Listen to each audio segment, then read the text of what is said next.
umaga po. Ako po si Leona Escopin at ngayon po ay interviewin po natin ang tita kong may tindahan.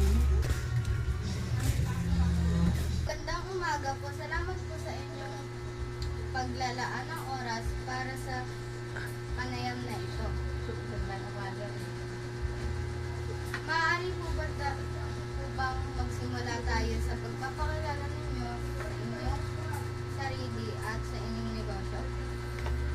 Ako po si Ara, Ara rin na may munting tindahan.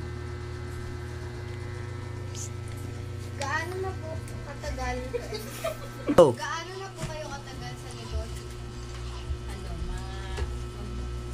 Dadalawang taon.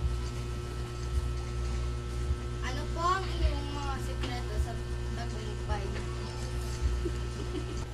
Ano po ang iyong mga sikreto sa tagumpay? Mga ano lang, mabang pasensya, tapos sipag at tiyaga. Ano ang iyong pinakamalaking hamon? Mga utang. Dapat ba nakatingin kami? Ang pinakamalaking hamon?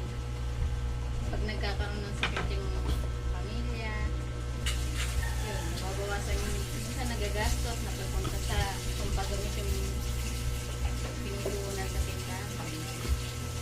Ano ang inyong payo sa mga taong gustong magsimula ng negosyo? Ano lang? Ulit bakan sa trigger. Ano ang inyong payo sa mga taong gustong magsimula ng negosyo? Ano lang, pag mag-umpisa sila ng negosyo, bawo, pag nalugi, tuloy lang. Kaya minsan, di ba, matumal. Tuloy lang sa pagtitinda. Kasi dumadaan talaga sa ganun yung mga negosyante. Maraming salamat po sa inyong oras.